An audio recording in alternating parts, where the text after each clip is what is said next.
વહાલા મિત્રો, આપણે જીવંત ઈશ્વરનું મંદિર છીએ. માટે જો આપણે ઈશ્વરના બાળકો બનવા માંગતા હોઈએ તો આપણે વ્યવહારમાં સદ્ગુણોનું અનુકરણ કરીએ. શું તમે ઈશ્વરના બાળક બનીને એમ કરવા તૈયાર છો?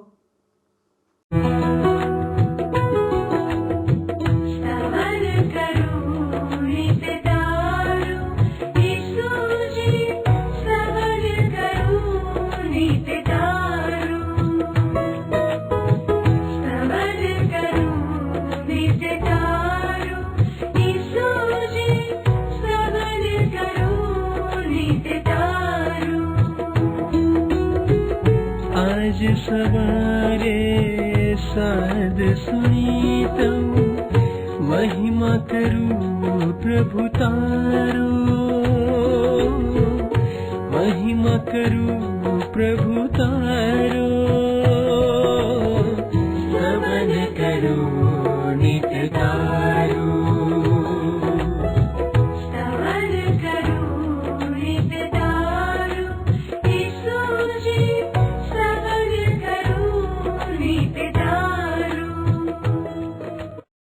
વહાલા દર્શક મિત્રો, સ્તવન કાર્યક્રમની આ શ્રેણીમાં આપ સૌનું સ્વાગત છે.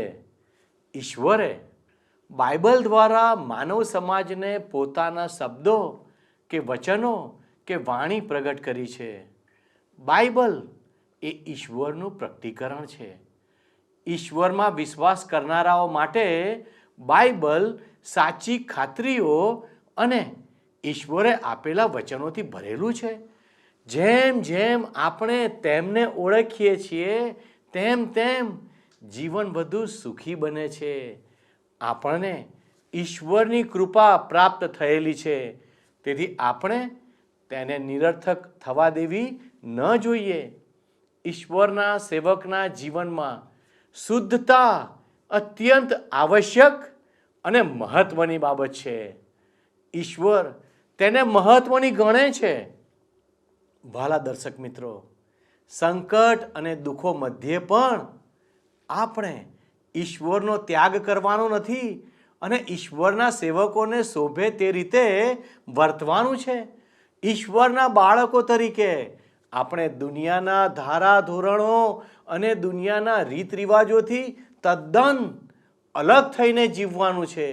કારણ કે આપણે ઈશ્વરનું મંદિર છીએ અને તે મંદિરમાં ઈશ્વર આપણી મધ્યે વાસો કરે છે. વહાલા દર્શકો, આજે આપણે કોરિન્થીઓને બીજો પત્ર તેનો 6 અધ્યાય તેની 1 થી 18 કલમોનો અભ્યાસ કરીશું.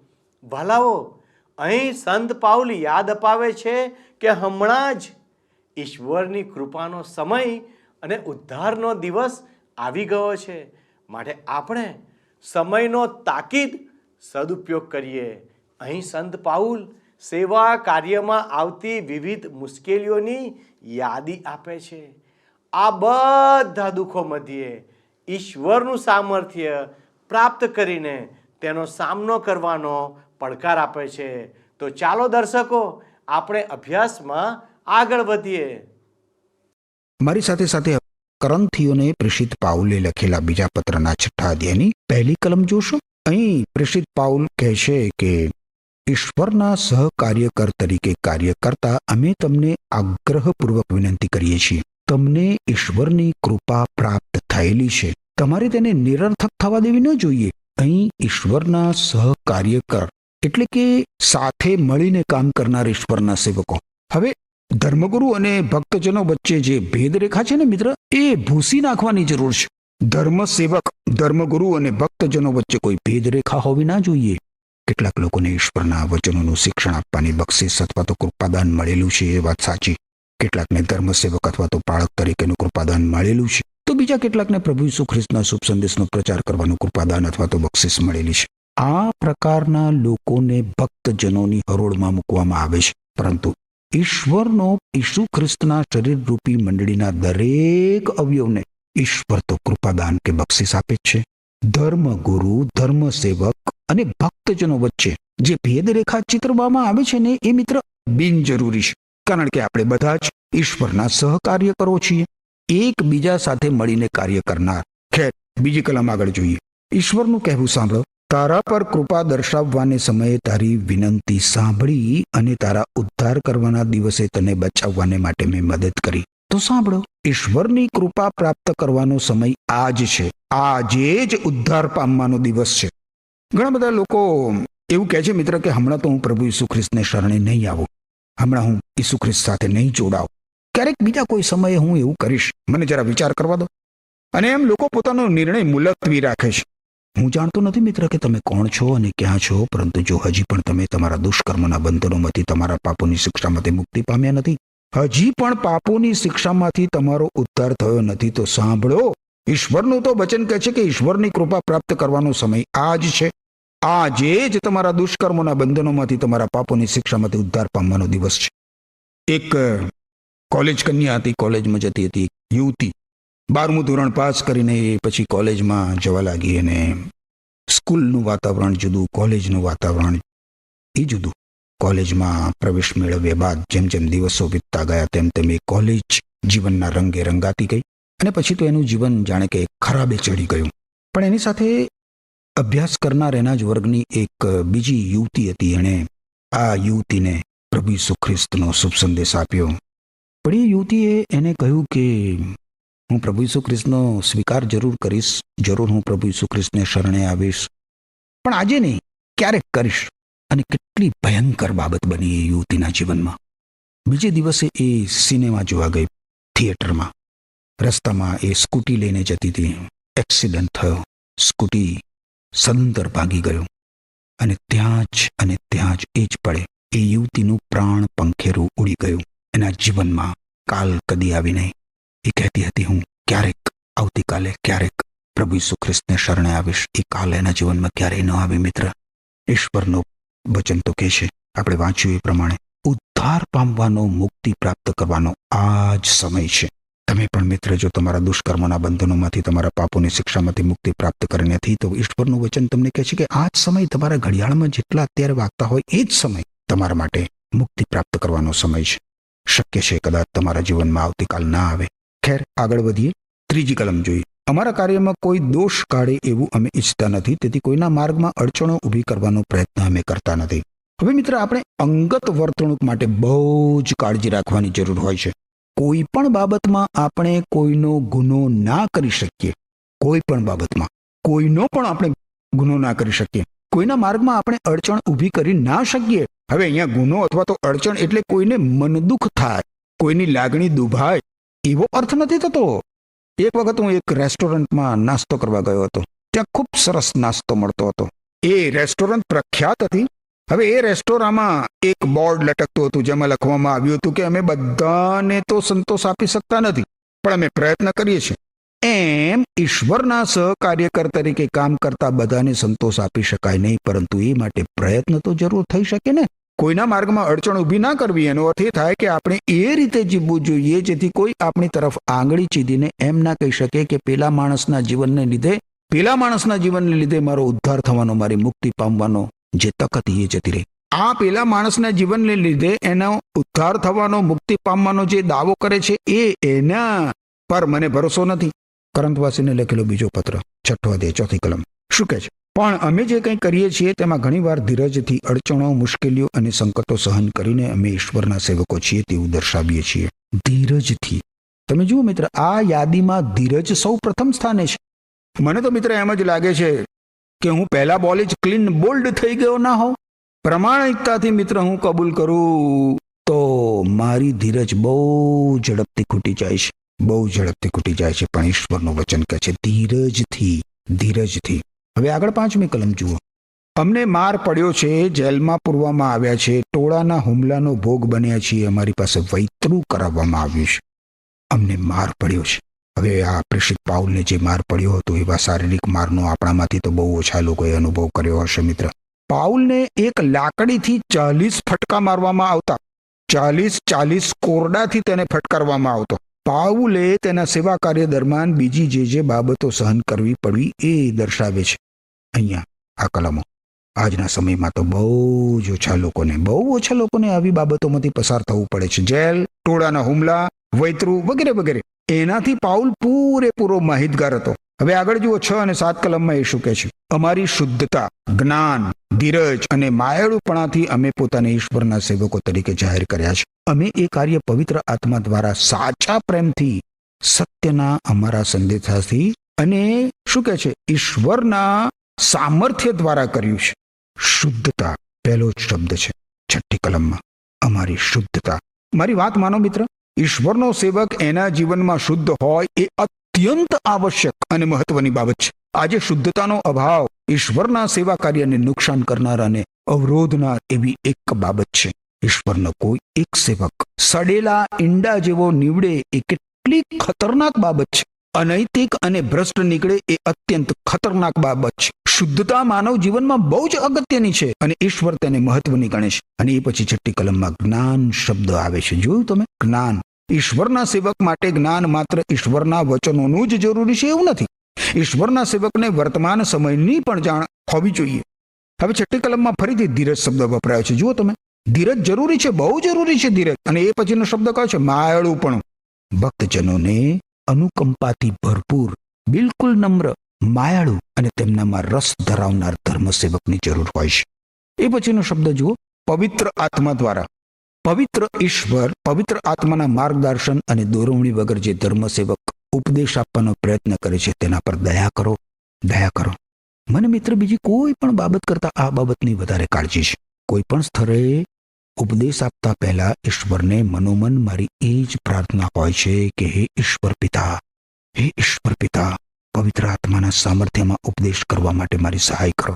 કોઈ પણ ધર્મસેવક પવિત્ર આત્માની સહાયથી જ અસરકારક બની શકે. હવે આગળ જોઈએ તો સાચા પ્રેમથી એવા શબ્દો છે. આજે સાચા પ્રેમની કેટલી બધી જરૂર છે. ભક્તજનોને ધાર્મિક દંભ કરનાર, દંભી સૂત્રો ઉચ્ચારનાર ધર્મસેવકની જરૂર નથી. જે ધર્મસેવક એમ કહેતો હોય કે તે તમને કેટલો બધો પ્રેમ કરે છે અને પછી તમારી પીઠમાં ખંજર ભોગતો હોય એવા ધર્મસેવકની ભક્તજનોને કોઈ જરૂર હોય ખરી? અરે ભક્તજનોને માનવ હૃદયોમાં પવિત્ર આત્મા જે પ્રેમ મૂકે છે એ પ્રેમની જરૂર છે. બરાબર. હવે 7મી કલમ આપણે જોઈએ તો એમાં સત્યના સંદેશાથી એ શબ્દો વાપરવામાં આવ્યા છે. સત્યનો સંદેશ એ શબ્દો દર્શાવે છે કે ઉપદેશક પૂરેપૂરી રીતે બાઇબલ જાણતો હોવો જોઈએ. તેને ઈશ્વરના વચનોનું પૂરતું જ્ઞાન હોવું જોઈએ. એણે ઈશ્વરના સામર્થ્ય દ્વારા ઉપદેશ કરવો જોઈએ. અને આ તો ત્યારે શક્ય બને મિત્ર જ્યારે ઉપદેશક ઉપદેશ કરતા અગાઉ પૂરતો સમય ઈશ્વર સાથે પ્રાર્થનામાં ગાળતો હોય. હવે 7મી કલમમાં જે છેલ્લી બાબત રજૂ કરવામાં આવી છે એ ન્યાયીપણાનું શસ્ત્ર છે. એ શબ્દો છે ન્યાયીપણાનું શસ્ત્ર. ન્યાયીપણાનું શસ્ત્ર એટલે જીવનના દરેક પાસામાં યથાયોગ્ય રીતે જીવવું, પવિત્ર જીવન જીવવું. જીવનના દરેક પાસામાં પવિત્રતાનું ધોરણ રાખવું. ન્યાયીપણાના શસ્ત્ર વિશે જો તમારે વધારે માહિતી જોઈતી હોય તો કૃપા કરીને રોમન લોકોને લખેલા પત્રના 13મા અધ્યાયની 2જી કલમ વાંચજો. કરંથવાસીને લખેલા બીજા પત્રના 10મા અધ્યાયની 3 થી 5 કલમો વાંચજો. અને એફએસી લોકોને લખેલા પત્રના 6ઠ્ઠા અધ્યાયની 10 થી 18 કલમ તમે જોઈ જજો. બરાબર.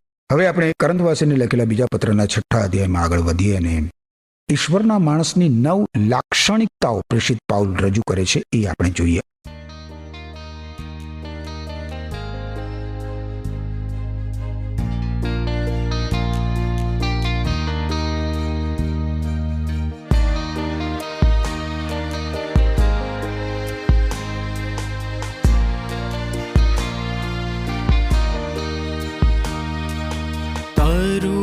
વચન મારા માર્ગને સારું છે અજવાળું. તારું વચન મારા આત્માને સારું બળ દેનારું. તારા વચનના સર્વ ખુલાસા આજે તું પ્રગટા.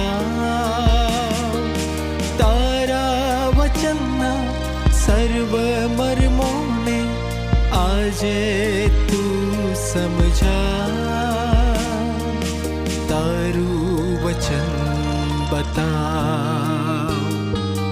તારું વચન મારા માર્ગને સારું છે અજવાળું.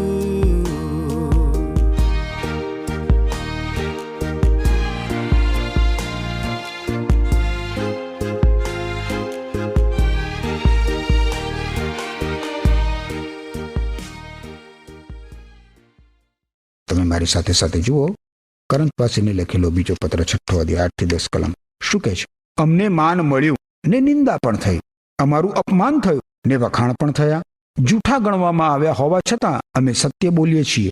અજાણ્યા જેવા છતાં અમને બધા ઓળખે છે. મરી રહ્યા હોવા છતાં અમે જીવીએ છીએ. સજા પામ્યા છતાં અમને મારી નાખવામાં આવ્યા નથી. અમને દુઃખી કરવામાં આવ્યા હોવા છતાં અમે હંમેશા આનંદી છીએ. અમે ગરીબ હોવા છતાં પણ બીજાને ધનવાન બનાવીએ છીએ.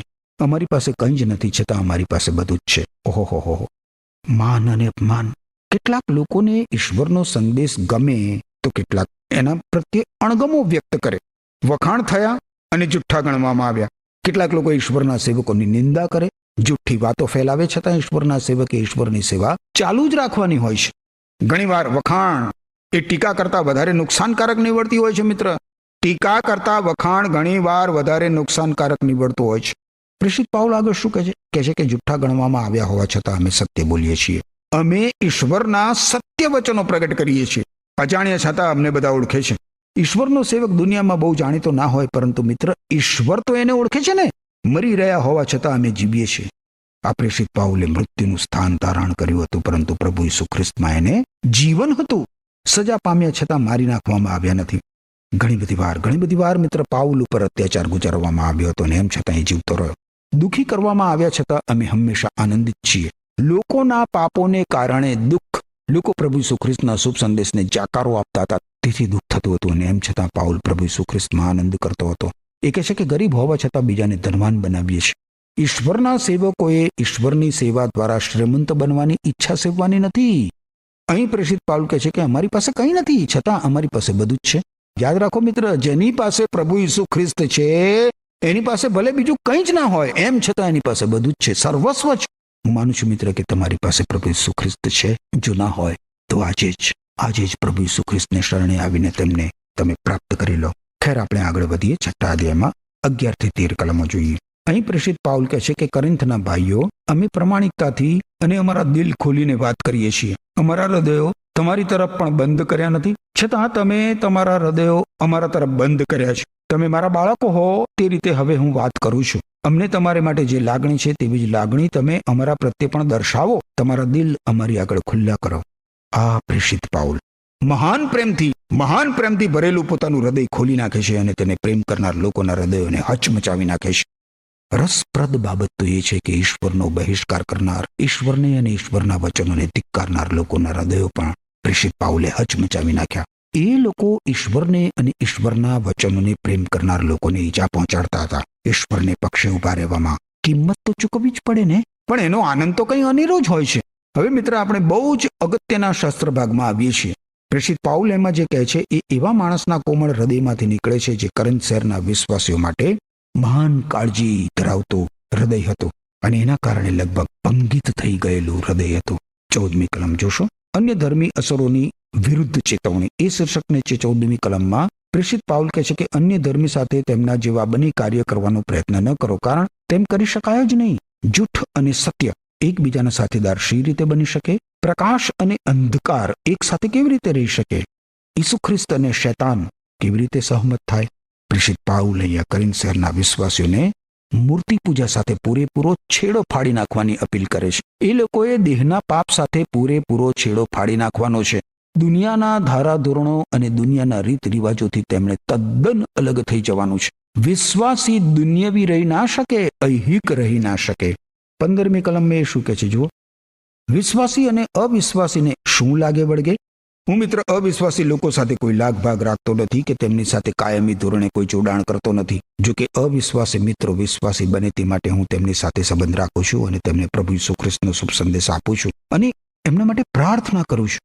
જેમને ઈશ્વરનો પ્રકાશ મળ્યો છે એ લોકો અંધકાર સાથે કોઈ સંબંધ રાખી શકે નહીં કે કોઈ સમાધાન કરી શકે નહીં. ઈસુ ખ્રિસ્ત પરના વિશ્વાસને હાનિ થાય એ રીતે વિશ્વાસી અવિશ્વાસી સાથે કોઈ પણ પ્રકારનો સંબંધ રાખી શકે નહીં. પ્રભુ ઈસુ ખ્રિસ્ત પ્રત્યેની પોતાની વફાદારી સાથે બાંધછોડ કરવાનો વખત આવે ને મિત્ર, એવો કોઈ પણ સંબંધ વિશ્વાસી અવિશ્વાસી સાથે બાંધી શકે નહીં. હવે 16મી કલમ તમે જુઓ, પ્રેષિત પાઉલ શું કહે છે? ઈશ્વરના મંદિરને અન્ય ધર્મી મૂર્તિઓ સાથે કેવી રીતે સરખાવી શકાય? કારણ આપણે તો જીવંત ઈશ્વરનું મંદિર છીએ. ઈશ્વરે પોતે જ કહ્યું છે તેમ, હું મારા લોક મધ્યે મારું ઘર બનાવીશ અને તેઓની સાથે વાસો કરીશ. હું તેઓનો ઈશ્વર થઈશ અને તેઓ મારી પ્રજા થશે. હવે પ્રેષિત પાઉલ મૂર્તિ પૂજા વિશે ખાસ વાત કરે છે. ઈશ્વરના મંદિરને મૂર્તિઓ સાથે કંઈ સંબંધ નથી. ઈશ્વરનું મંદિર ક્યાં છે? આજે મિત્ર, ઈશ્વરનું મંદિર પ્રત્યેક વિશ્વાસીનું શરીર છે, વિશ્વાસીનો દેહ છે. યાદ રાખો, આપણે પવિત્ર આત્માનું મંદિર છીએ. જેના શરીરમાં ઈશ્વર આંતરનિવાસ કરતા હોય એ કેવી રીતે મૂર્તિ પૂજા કરી શકે? મૂર્તિ સાથે તેને કોઈ લાગભાગ હોઈ શકે જ નહીં. હવે પ્રેષિત પાઉલ છેલ્લી 2 કલમોમાં એટલે કે 17 અને 18મી કલમોમાં શું કહે છે એ તમે જુઓ. તેથી પ્રભુ કહે છે, તમે તેઓમાંથી નીકળીને અલગ થાવ, જે અશુદ્ધ છે તેનો સ્પર્શ પણ ન કરશો, એટલે હું તમારો સ્વીકાર કરીશ. હું તમારો પિતા બનીશ અને તમે મારા પુત્રો અને પુત્રીઓ બનશો, એવું સર્વશક્તિમાન પ્રભુ કહે છે. પ્રેષિત પાઉલ વિશ્વાસીઓને અલગ થવા માટે અને શુદ્ધિકરણ માટે વિનંતી કરે છે. વિશ્વાસી મૂર્તિ પૂજા સાથે સંમત થઈ ના શકે. વિશ્વાસીએ દુન્યવી ધારાધોરણો અને રીત રિવાજોથી દૂર રહેવાનું છે. દુન્યવી મનોકામનાના પડછાયામાં પણ એણે ઊભા રહેવાનું નથી. એ બાબતો છુપી રીતે વિશ્વાસીના જીવનમાં પગ પેસારો કરી શકે એમ છે, અને એટલે વિશ્વાસીએ અશુદ્ધ બાબતોને સ્પર્શવાનું પણ નથી. તમે જુઓ મિત્ર, બાઇબલમાં જૂના કરારના વિભાગમાં આવેલી યહોશુઆના પુસ્તકમાં આપણે જોઈ ગયા હતા કે યહોશુઆ અને ઇઝરાયેલી લોકોએ કઈ રીતે યરીકો શહેરનો વિશ્વાસથી કબજો લીધો હતો. જોકે આખાન નામના માણસે શ્રાપિત વસ્તુ પોતાની પાસે રાખી લીધી હતી. ઈશ્વરે જેને અશુદ્ધ ઘોષિત કરી હતી તે વસ્તુનો ઇઝરાયેલે સ્પર્શ કર્યો હતો, અને પછી એ લોકો પૂરેપૂરા ભરોસો સાથે આય નામના નાનકડા શહેર તરફ ગયા. પણ એમને સરળ વિજયની પૂરેપૂરી ખાતરી હતું. એમ છતાં પણ આય શહેરમાં યહોશુઆ અને ઇઝરાયેલી પ્રજાનો પરાજય થયો.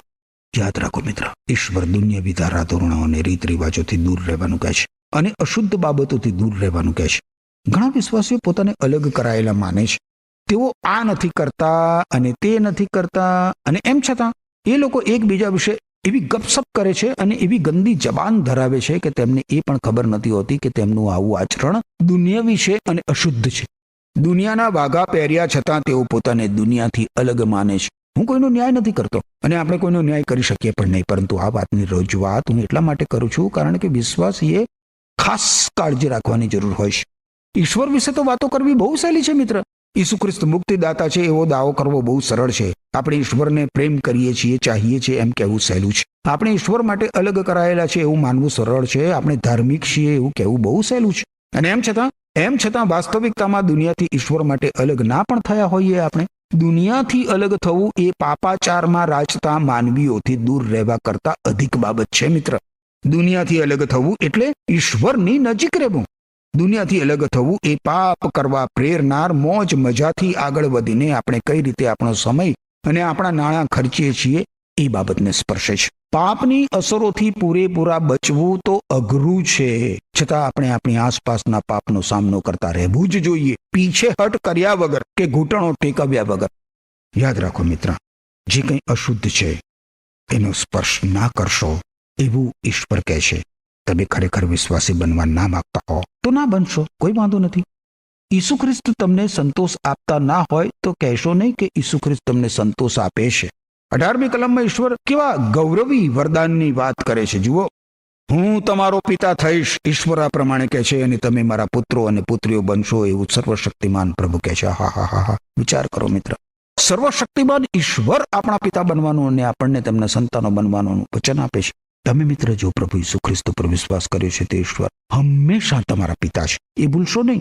ઈશ્વર અહીંયા એમ કહે છે કે તે તમારી સાથે તમારા પિતા તરીકે વ્યવહાર કરવા માંગે છે. ઈશ્વર તમારી સાથે તેમના બાળક જેવો વ્યવહાર કરવા માંગે છે. પરંતુ જો તમે દુન્યવી ધારાધોરણો અને દુન્યવી રીત રિવાજો અખત્યાર કરશો તમારા જીવનમાં, તમે દુન્યવી બની જશો. તમારું જીવન એવું હશે, તમે દંભ કરતા હશો અથવા તો પાખંડ કરતા હશો, તો ખાતરી રાખજો જેમ એક પિતા પોતાના બાળકને શિસ્તબદ્ધ કરવા શિક્ષા કરે છે એ પ્રમાણે ઈશ્વર પિતા તમને શિક્ષા કરશે જ કરશે. કારણ કે ઈશ્વર તમારું કલ્યાણ કરવા માંગે છે. ઈશ્વર તમને હંમેશા શિક્ષા કરવા માંગતા નથી, અને એટલે જ ઈશ્વર તમને કહે છે કે તમે તેઓમાંથી નીકળીને અલગ થાવ. જે અશુદ્ધ છે તેનો સ્પર્શ પણ કરશો નહીં. અને એ પછી ઈશ્વર તમારી સાથે પિતા પુત્રનો ઘનિષ્ઠ અને અંગત સંબંધ રાખી શકે. ખેર મિત્ર, ફરી મળીએ ત્યારે કરંથવાસીને લખેલા બીજા પત્રમાં આપણે આપણો અભ્યાસ આગળ વધારીશું. ઈશ્વર તમને પોતાની પવિત્ર પાંખોની છાયા તળે, પોતાની આંખોની કીકીની પેઠે સંભાળી બચાવી રાખો. આમેન. મિત્રો, આજના પાઠમાંથી શીખવા મળ્યું કે ઈશ્વરની કૃપાનો સમય અને ઉદ્ધારનો દિવસ આજે જ છે. મિત્રો, આ બાબત આપણને પણ લાગુ પડે છે. હાલ જ માન્યકાળ છે. શું તમે તે માટે તૈયાર છો? અહીં બીજું એ પણ શીખવા મળ્યું કે સંત પાઉલે અને તેમના સાથીદારોએ સેવા કાર્યમાં કસોટીઓ અને વિપત્તિઓનો સામનો કર્યો, પણ તેમણે ધીરજ અને પ્રમાણિકપણે સેવા કાર્યો ચાલુ જ રાખ્યા. જગતના દુઃખો અને સંકટો મધ્યે પણ તેઓ આંતરિક આનંદ અને આત્મિક સંપત્તિ પ્રાપ્ત કરી. આ પરથી આપણને શીખવા મળ્યું કે સંજોગો મારફતે પણ આપણે ધીરજથી સેવા કાર્યો કરવા જોઈએ અને ખુલ્લા મનથી અને પ્રફુલ્લિત હૃદયથી પ્રેમ વ્યક્ત કરવો જોઈએ. અહીં ચેતવણી આપવામાં આવી છે કે વિશ્વાસીઓને અવિશ્વાસીઓની સાથે અઘટિત સંબંધ રાખવો નહીં. તે જણાવે છે કે ન્યાયપણાને અન્યાયપણાની સાથે શી સોબત હોય, અજવાળાને અંધકારની સાથે શું સંગત હોય. સંત પાઉલ વિશ્વાસીઓને દુનિયાવી પ્રભાવોથી અલગ રહેવા વિનંતી કરે છે. પવિત્રતા માટેનું આ તેડું આપણને ઈશ્વરના લોકો તરીકેની આપણી ઓળખની યાદ અપાવે છે. તો વહાલા દર્શક મિત્રો, આવો કાર્યક્રમના અંતમાં આપણે પ્રાર્થના કરીએ. વહાલા પ્રભુજી, અમે તમારો આભાર માનીએ છીએ, કારણ કે તમે અમારા જીવનમાં જુદા જુદા સંજોગો આપીને અમને પરિપક્વ બનાવો છો. પવિત્ર દેવ, અમે તમને આધીન થઈએ અને તમારી કૃપામાં જીવન જીવીએ એવી અમારી વિનંતી છે. વહાલા પ્રભુ, તમે અમારા પરિવારોની કાળજી રાખો, અમારા કુટુંબો પર તમારી કૃપા રાખો, અમારા દરેક વ્યક્તિઓને તમારી યોજનામાં તમે આશીર્વાદિત કરો. પવિત્ર દેવ, આજના દિવસને માટેનો આશીર્વાદ અમે માગીએ છીએ. આજના દિવસે તમે અમને શાંતિ અને તમારી કૃપાનો અનુભવ કરાવો. અમારી આ વિનંતી ઈસુના નામમાં માગીએ છીએ. આમેન.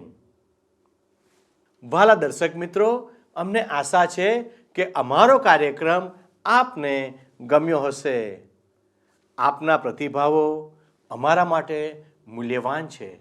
સ્ક્રીન પર દર્શાવેલ નંબર ઉપર આપ ફોન કરી શકો છો, વોટ્સએપ મેસેજ કરી શકો છો અને આપના પ્રતિભાવો અમને મોકલી શકો છો.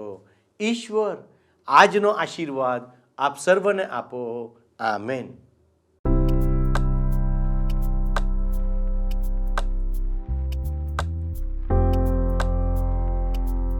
મિત્રો, ગત પ્રશ્નોનો જવાબ છે રાજદૂત.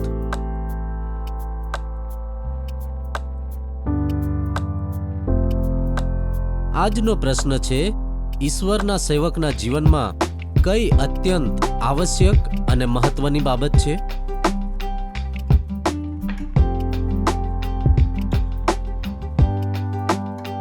જવાબ આપેલ સ્ક્રીન પર દર્શાવેલ વોટ્સએપ નંબર પર આપવાનો રહેશે. કાર્યક્રમ દરમિયાન પૂછેલા પ્રશ્નોનો સાચો જવાબ આપનાર વિજેતાઓના નામ દર મહિનાના પ્રથમ સોમવારે જાહેર કરવામાં આવશે.